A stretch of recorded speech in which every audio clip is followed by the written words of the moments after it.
Good morning, everyone. Shabbat Shalom. Two of the most famous words in the entire Torah are found in this week's Torah portion. When the Jewish people are offered the Torah, they resoundingly answer, Na'aseh v'nishma. We will do and we will listen. And our Rabbi has explained the power of these two words. And I want to share three interpretations. The first one is that the Jewish people didn't ask, what does the Torah ask from us? What are the commandments? But if we immediately said to God, yes, we're ready to do it.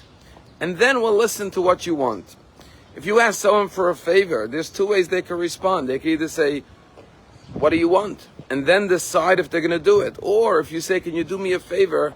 Or can you do something for me? They say, for sure I'll do it. You're my friend. You're my husband. You're my wife. You're my father. You're my mother. Of course, you're my son. You're my daughter. Of course I'm going to do it. We said, God, it's from you, God. Of course we're going to do it. Now tell us what you want. We committed to perform the mitzvot even before we knew what God is going to ask from us. A second interpretation of Na'aseh v'nishma is that in life there are certain things that you have to do it before you could understand what it is. It's called experience. You could read and study all about marriage, but until you're married, you don't know what marriage is. You could learn about a career and study about the career, but until you start working and performing, you will never know what it's really all about. And therefore, you have to first commit to do, and then through the doing, you will understand. And the same thing is true with mitzvot. You could contemplate, should I keep Shabbat? Should I not keep Shabbat? Keep a Shabbat, Na'aseh, and then you'll see and feel and experience the beauty of Shabbat. But there's a third interpretation to Na'aseh v'nishma.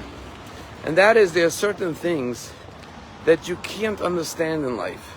They're just mind-boggling. The brain simply cannot comprehend and process it. So what do you do when you're faced with something that the mind cannot wrap itself around, cannot grasp? What you do is you act, you perform, you do.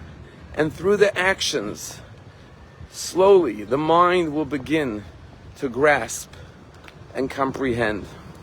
And I feel that this third interpretation is so relevant for the Jewish people this week. This has been one of the most painful and incomprehensible weeks of our lives. What we witnessed yesterday, the sheer cruelty and evil of people celebrating the dead bodies of a mother and innocent children, 9 months old, taken hostage, and then an elderly man, 83 years old, and children in the streets of Gaza and adults parading and celebrating and taunting us by giving us locked coffins with the wrong keys.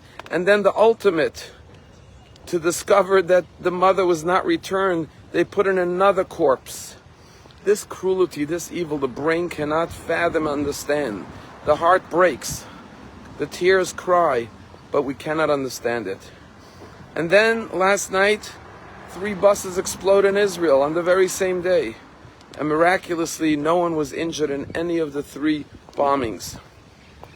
And then, tomorrow, 6 hostages are coming home, God willing.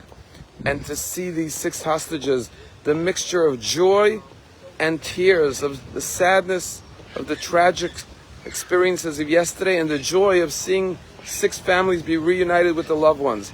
How can any brain process all of that? And so what do we do when we can't understand? What we do is Na'aseh, we do, we act. And when we start acting, with time, the mind will come around. The mind will follow the deeds and the actions. All we can do is Na'aseh, do.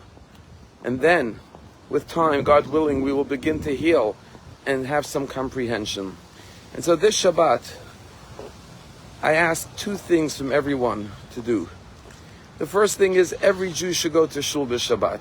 If there is ever a Shabbat that we have to stand together in prayer, in song, in unity, in love, in solidarity with each other, with the Jewish people, to strengthen one another, every Shul should be overflowing with Jews praying and showing unity as a Jewish nation, because only actions can help us heal from this tragic week. But the second thing is, when we watch these hostages, the ones that came home yesterday tragically killed, and the ones that God willing will come back alive, to help us heal as a nation, we have to perform more loving kindness, more acts of goodness. And that will help us in the process. And that's why the synagogue began a fund for released hostages. And you could go on our website, or if you receive our daily emails, or to give tzedakah, whatever you could afford. It's not even important how much it is. Give what you can. But the fact that you did something, you didn't just sit and cry, but you actually did a mitzvah. You actually helped a family of a hostage return to normalcy, to recover from the greatest tragedy, the greatest trauma of their lives. And that action of tzedakah, of helping, will help the healing process and will unite us once again. And so, let us come to Shul Shabbat and cry out to Hashem for His mercy, His kindness. Enough is enough of our suffering as a people. And let us extend our arms in generosity. And God willing, I will go to Israel and help these families and show them our love and support. And it will be your assistance that will help heal the broken heart of the Jewish nation. There's a story told about a man who was sitting with his son when suddenly he had a heart attack and fell to the floor. His son, who was 5 years old, he ran to the phone and dialed 911. Within moments there was sirens and the paramedics came running up the stairs and they dashed down to the floor and began to take his pulse. The little boy was frightened and he knew that his father had a heart attack because he clutched his heart and fell to the ground. So he said to the paramedics, Doctor, it's not the hand, it's the heart. And the paramedic looked up at the boy and said, Sonny boy, I know it's the heart, but from the hand, you can tell what's doing in the heart. Yes, our hands embracing one another and supporting one another express what we have in our heart, what the mind can't even understand. But more than that, our hands, our actions will heal our broken heart.